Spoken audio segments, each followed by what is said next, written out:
Yo, what's going on everyone, Z-Karma here, and welcome back to another dedicated drop rates video. Today is a very special one. We will be taking a look at some of the DLC for dedicated drops. I've had many people tell me that the drop rates for this DLC are extremely low, so today I decided to farm Evil Lilith 500 times on Mayhem 10 to see for myself. The purpose of this video is to give you an idea of what to expect when you decide to farm her for yourselves. First, I will show you how many DLC world drops I got and show you the amount for each. Then we will move on and show you the dedicated drop rates and give you the amount you should expect whenever you decide to farm this boss. So before I get into this video, if you find it informative or helpful in any way, a like rating is greatly appreciated, and if you want to subscribe for more content like this, that'll be amazing as well. I also wanted to let you guys know that I live stream most of my farming over at twitch.tv/zkarma, so if you want to stop by sometime, the link will be in the pinned comment below. So let's not waste any more time and get straight into it. After 500 kills on Mayhem 10, I got 306 world DLC drops. These are just DLC items that can drop anywhere within the DLC.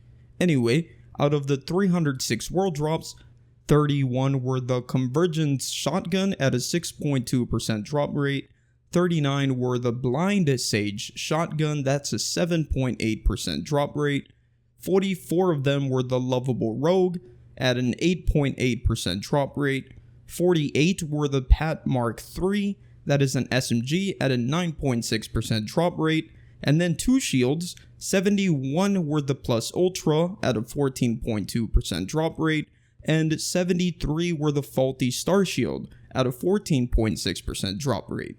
As you can see, the drop rates for all of these are actually not too bad. I was actually impressed as to how many times things outside of this loot pool were dropping, especially the new shields.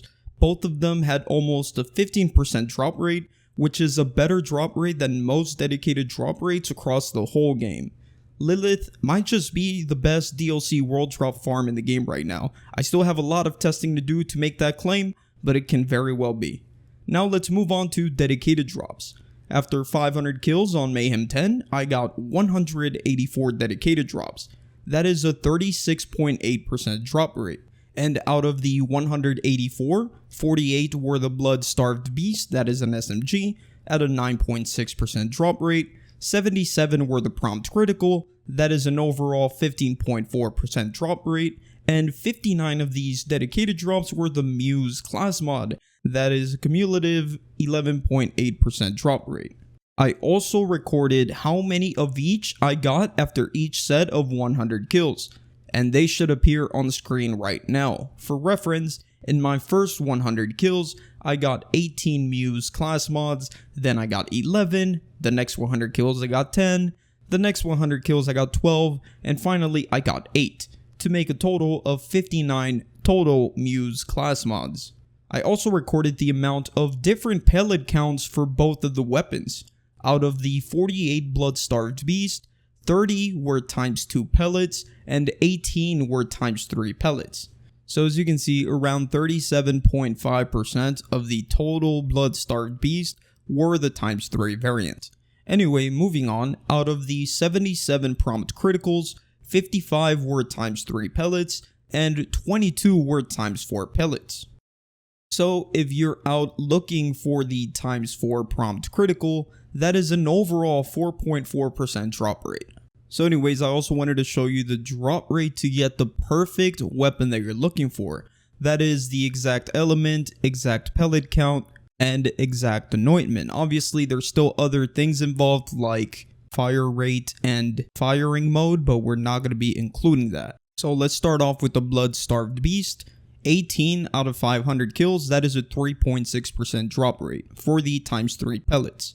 Now there is 5 different elements, so we multiply that by 1 out of 5, and let's say about 40 anointments possible, so let's multiply by 1 divided by 40, it gives us a 0.018% drop rate to get the perfect Blood-Starved Beast.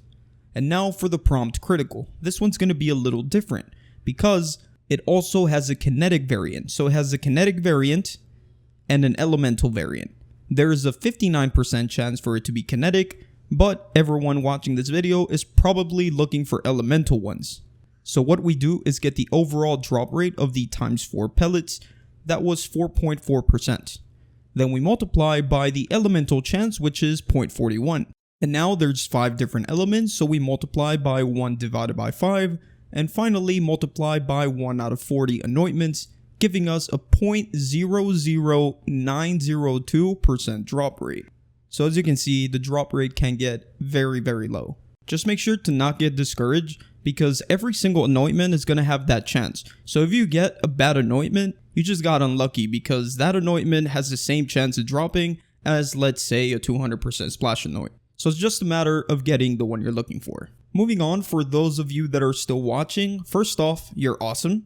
And second, we're about to get nerdy.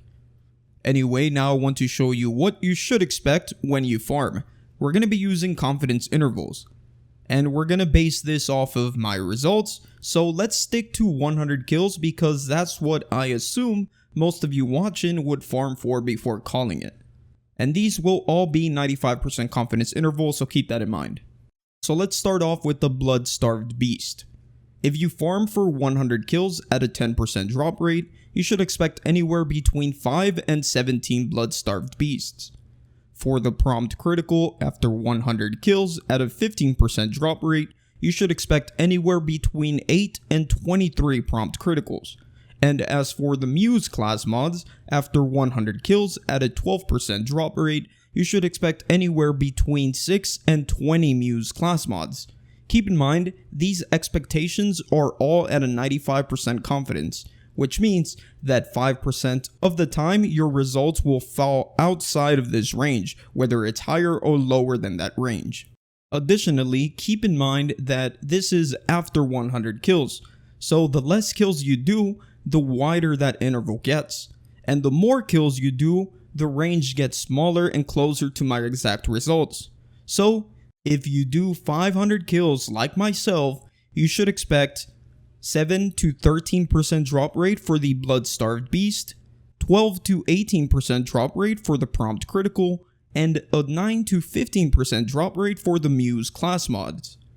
As you can see, the range of these got smaller as we did more kills. And this will apply to everything you farm for. Remember, the more kills you do, the closer you will get to the exact drop rates. You can't go around getting 50 kills and then expecting to get the perfect drop rate, because you might get a lower result or a higher one or even perfect, but it's very rare. Let's say you do 50 kills, you'll probably not see a single muse class mod, and then you're going to assume that it's not dropping. So just keep that in mind. But anyway, that's going to do it for today. Let me know what you all think about this. If anyone is interested in this build that I was using in this video, I will be posting it very soon. Hope you enjoyed this video, and if you did, please don't forget to drop a like, as that would be greatly appreciated. And if you want to subscribe for more content like this, that'll be amazing as well. Have an awesome rest of your day, and I'll see you guys on the next one. Peace out.